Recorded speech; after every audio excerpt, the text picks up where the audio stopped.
Walking on the tracks. I don't know how much as a kid we played on the railroad tracks. Yes, we did. What was that movie? Stand By Me. I mean, we don't have any. Nobody ever ran away, as far as I know. I didn't, but we would play out here. Like the cornfields are right back there. It's literally kind of my house is right behind there. Oh, that's what's making the noise. Is the combines this morning. I was like, what's that noise? Should have known. But there's a lot of trains that come through here. A lot of trains. So yeah, I have the train tracks and the cornfields. I really would love to go walking through the cornfield back to my parents' house, but I'm even nervous being up here on the train tracks too close to people's houses because I'm afraid they're gonna be like, there's some woman out on the train tracks and she's trying to harm herself, or she's a hobo, let's call the police and have her escorted away. I mean, I don't know what people are thinking. I'm sure as shit they're seeing me. Everybody's watching everybody in this neighborhood, I think. I don't know, maybe that's not true. Maybe that's just in my house, you know, like that's definitely a passed down generational thing. And I think it was more so, it's definitely more so on my dad's side. I don't think my grandparents, speak of the devils, speak of the trains. I don't think that my mom's side of the family was that like nosy or worried about people around them. Like they were definitely used to that. I think my dad's side of the family were more country folk, you know, so like having neighbors, you know, anyone that would even just drive by on their country road, they're like, oh, someone's, you know, there's someone out there. And like you could see a car coming for miles. Miles and miles, you know, the dust would inform you, like that was your beacon, like, oh, someone's driving down the gravel road. And yeah, so they were just much more there. Back on the tracks. Damn it, it's so busy here now. Look at that. Don't go out the street, buddy.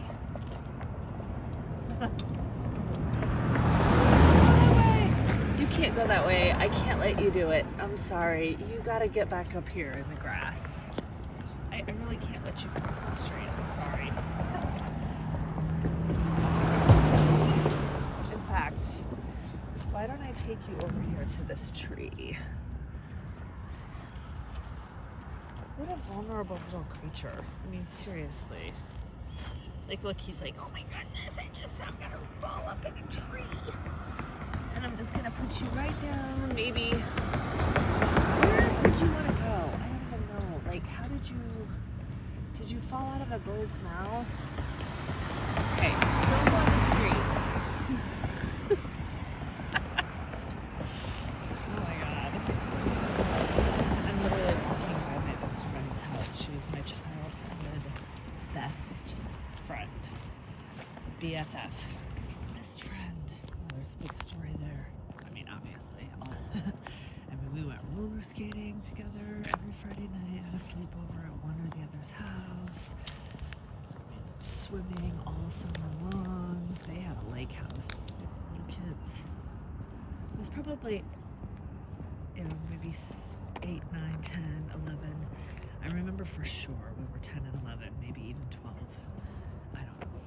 I for sure know that because we got busted together drinking. Yeah, yes, folks. And the reason I know that I was 10, 11, or 12, it's probably 11. Actually, I don't remember, fuck.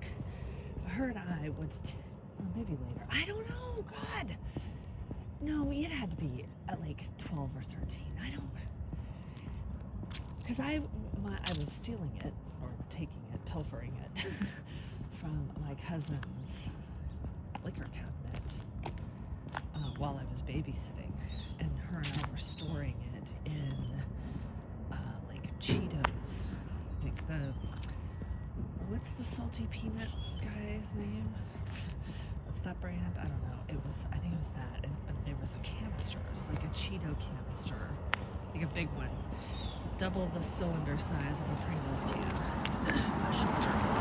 I remember it specifically because we cleaned it out and like made sure the whole like shiny foil inside was clean with no debris, so we didn't get our, you don't want any chunks in the stuff you're taking. A clean receptacle to put it in.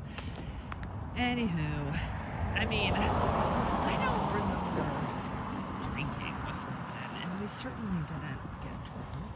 Like, we were just, I think we were like, oh, our parents do it, and it's right there. I mean, we know it's wrong, but we're not sure why. So, when people are just like, don't do that, you're like, oh, I mean, why?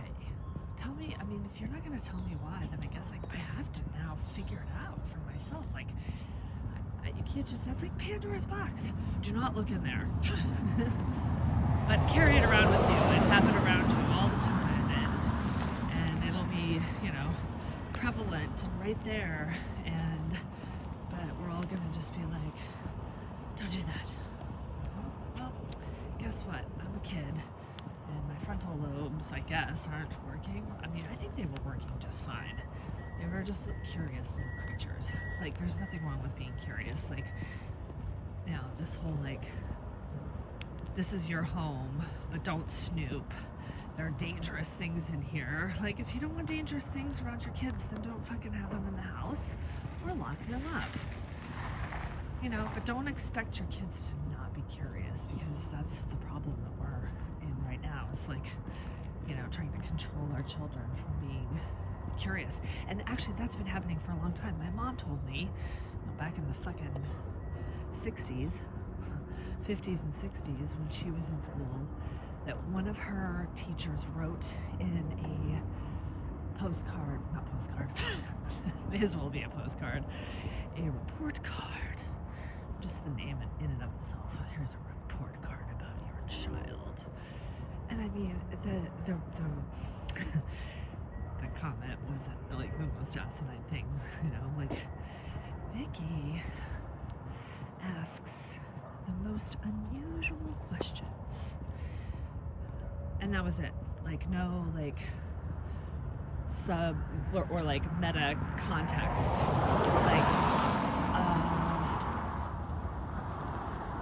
like, was she in awe of that? And like, oh my God, Vicky asks the most unusual questions.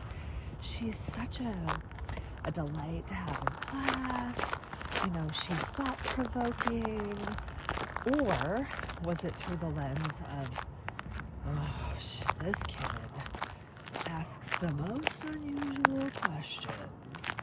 And why would any teacher be annoyed with that? I can't even imagine why a teacher might be annoyed that a child is asking unusual questions. But as we all know, especially back in that day, well, no, it's now too. Like, if you ask an unusual question, or you are, acting like a child, and you have uncontainable energy, and you are stimulated beyond belief, being asked and forced to sit behind a desk and contain that energy, and or don't think outside the box, follow the rules. And if you are, if you step outside of those, we're going to pump you full of ADHD meds and take away your recess, and then keep you after school, and then we're going to let your homework pile up, and then we're going to flunk you, and then you're going to be held behind, and then you're going to be, that system is broken too. Big time. Okay, back home, coming in the home stretch. Got a U-Haul truck to unload today. My parents are being so fucking cool. I mean, I am in awe. Speaking of awe, I am in awe. I'm in awe at the I don't know. I don't even need to question it. Like, I don't know what happened and where did it shift? Where did it turn? But it just has. And I love it. I know they love it. So let's just be in the here and now. Relish in it. Don't worry about it going away. Don't have to analyze it where it came from. You know, I set a lot of intentions at the beginning of this year to change my relationship with my parents, with my children, with my ex-partner, husband, I mean, and that's, you know, and myself, and my beloved, my journey out of the bottle, my journey couture, my life, my well-being, my journey to wholeness, that I'm gonna continue to dedicate and devote to these very important relationships of my family in my life. Okay. Little house. Yeah. I'm gonna protect their anonymity, so, you know, I mean, they're, you know, all right, here we go. Here we go now. Oh, we got some AC/DC playing, cranking the garage. All right, it's time to get busy.